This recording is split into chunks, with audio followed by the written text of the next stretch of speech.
So, the Champions League playoffs have finally concluded. And this Friday, we're going to be able to see who are going to be the matchups for the round of 16. So, let's go over how the first playoff round ever in Champions League history ended up this past 2 weeks. Atalanta versus Club Brugge. Absolutely insane game. Um, I mean, 3-1 Club Brugge. I did not expect Atalanta to go out, but to be fair though, they did bring this upon themselves after not being able to dominate the game at all, and just I feel like they didn't take Club Brugge seriously because my gosh, they were poor at defending. They were really, really bad at defending. And Club Brugge used their incredibly fast players that they have and just cut through the Atalanta midfield and defense whenever they had the chance. In both games, Atalanta dominated the ball, dominated the possession, had more shots, and all of that.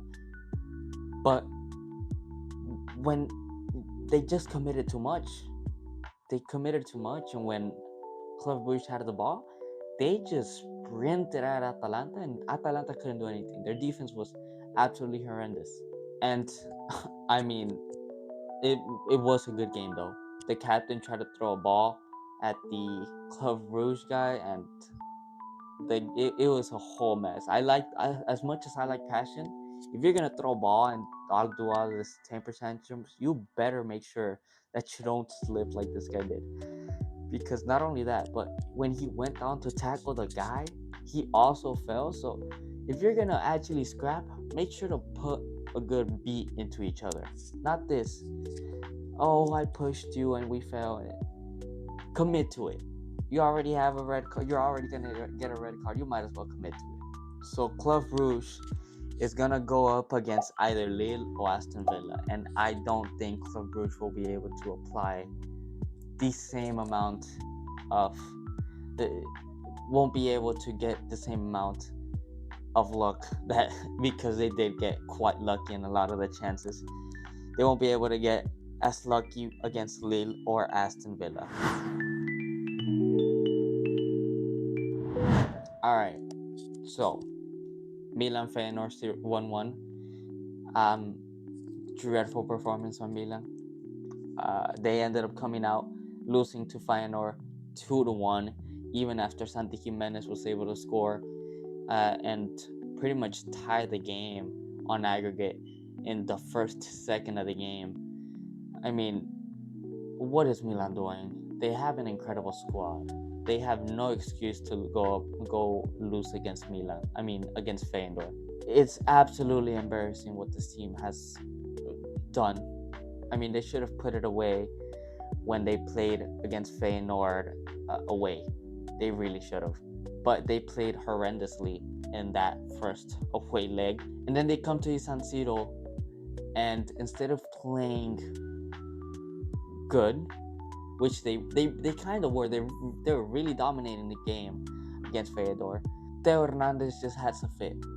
He first gets a stupid yellow card. I mean, this guy pulls this guy, just drags him down when he was not even a threat in the midfield of the pitch. Gets the yellow, and then dives. Ridiculous dive. Doesn't even touch. The guy doesn't even touch him or the ball. It's a stupid dive, and he gets a second yellow and gets a send-off. I think that's where you just knew Milan weren't gonna do anything. All right, and even without Theo Hernandez, right? Milan did still have the talent on the pitch to make things happen. They had João Felix, Leao. They had Santi Jimenez still on the pitch, and Pulisic, who was also playing pretty well, and Reinders. Let's not forget about Reinders. So you would expect them to get another goal, right? Because they were leveled. But a combination of just selfishness by Leao and João Felix just not being there, and the manager, honestly, I don't know. I think he has a propaganda that he just wants to play all Portuguese players or something, because he didn't take Leao or João Felix out the entire match and actually took out his best players, which was Reinders and Pulisic and Santi Jimenez, when they were 1-1. Like when they weren't even, they had a red card, but he decided to go defensive when there was a 1-1 game instead of counting on Pulisic and Santi Jimenez. Pulisic, who has been clutch this entire season for Milan, takes him out in favor for Leao and João Felix. And I mean, these guys started a bunker in at a 1-1. Like, how in the world are you supposed to win by taking out your strikers and you're taking out Reinders, your best cam or midfielder, and taking out your best winger right now, which is Christian Pulisic? Absolutely ridiculous performance by the manager, honestly. I mean, Milan really had it in the bag. I mean, they weren't getting much close. And as much I would attribute this whole loss mainly being about how stupid Theo Hernandez was to get that red card, it with the team that the AC Milan has, you just can't justify this no matter who you get a red card. And no offense, it was up against Feyenoord. But overall, Feyenoord were able to show that they can hang with, they can't suffer through these games, and they didn't play horrendously bad. They defended quite well against AC Milan, but now they're going to have to face either Inter Milan or Arsenal, and I don't think they will get through either of those teams. Now, this game was absolutely painful to watch, and it didn't help the fact that I was trying to watch the better game, which was Benfica Monaco, through the Golazo show in the Paramount, but they were forcing me to watch the Bayern Celtic game constantly because I was trying to watch three games at once. So all they were playing mostly was the Bayern and Celtic game, and Bayern, oh my gosh, this defense is absolutely horrendous. As I stated before, I don't know how they are in first place in Bundesliga. It's horrendous to watch this team defend. They are so bad. I mean, Kim Min-jae had a easily, like, he could have just slid in like a normal person, or I think he would have gotten there running, sprinting at the ball. He decides to put a tackle in, but he like kind of half-asses it, so he doesn't follow through with the tackle, and it just stays on the Celtic guy, and he just scores.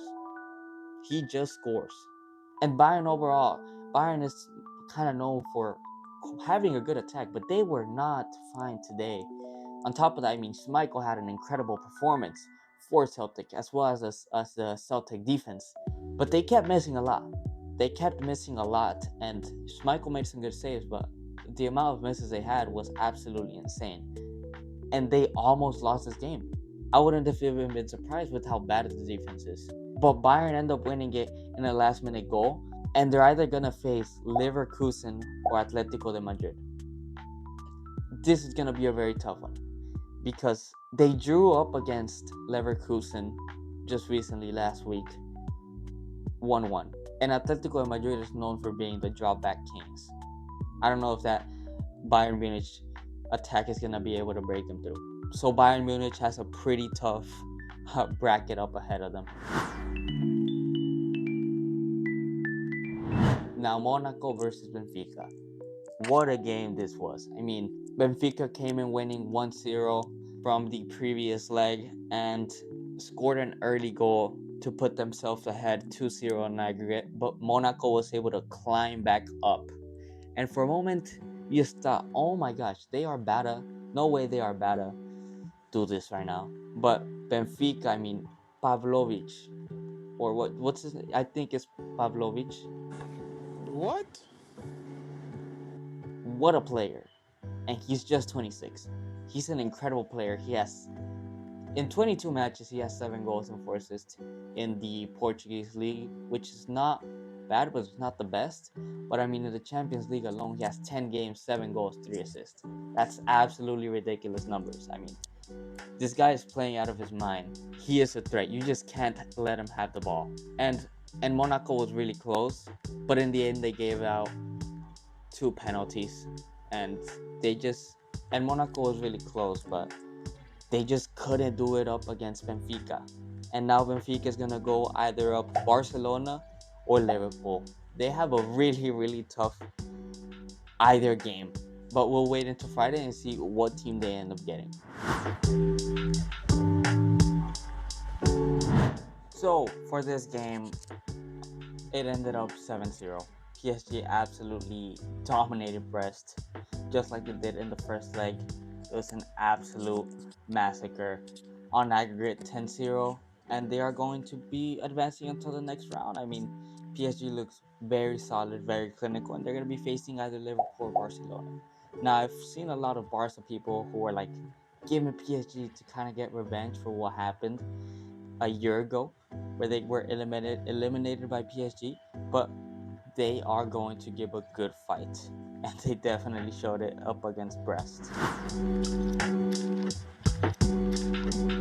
Now, after seeing AC Milan AC Milan lose to Feyenoord, a Netherlands versus Italian match, today Juventus had the opportunity to redeem the Serie A name and once again went up against a Netherlands team, PSV. And I really thought that Juventus had it in the bag. They approached this game trying to close it, and PSV came out to win it. And it's similarly to what happened to AC Milan in the second half. They got pretty comfortable with the fact that they were 1-0 up, and they were comfortable with PSV going and attacking a lot. And when you have a 1-goal lead, you just can't, you have to go for more, especially when you're Juventus. Same as with the AC Milan game, you just have to go for more goals. You have to secure the 2 goals at least up ahead of a team like PSV who loves attacking so much. But they didn't, and they went into extra time, and PSV absolutely destroyed Juventus. It was crazy what I just saw. It was an incredibly good game. It was very entertaining. So now PSV are advancing, and they're gonna be going either against Arsenal or Inter Milan. If they get Inter Milan, it could mean redemption for the Serie A, or it could be once again where Serie A just falls flat on their face. And even though they seem to have a very competitive league, when it comes to the Champions League, they are nowhere near the level. But we'll see. We'll see that on Friday when they make the draws. This game was absolutely horrendous. Dortmund, they were winning 3-0. They came out to just pretty much secure the result. They weren't really looking to score. Like, they were pretty comfortable with the lead that they had. And you would expect Sporting to come out and wanting to score, right? Why? Because it's a playoff game, and this is the only time that you're going to be able to actually put something in the field. But they decided to just drop back. It was the most boring game I've ever seen. It was so ass. I mean, Sporting just didn't seem like they were trying to win or even score. In the end, it ended 0-0. So Dortmund is going to be going to either against Aston Villa or Lille. And finally, the last game, Real Madrid. Real Madrid versus Manchester City.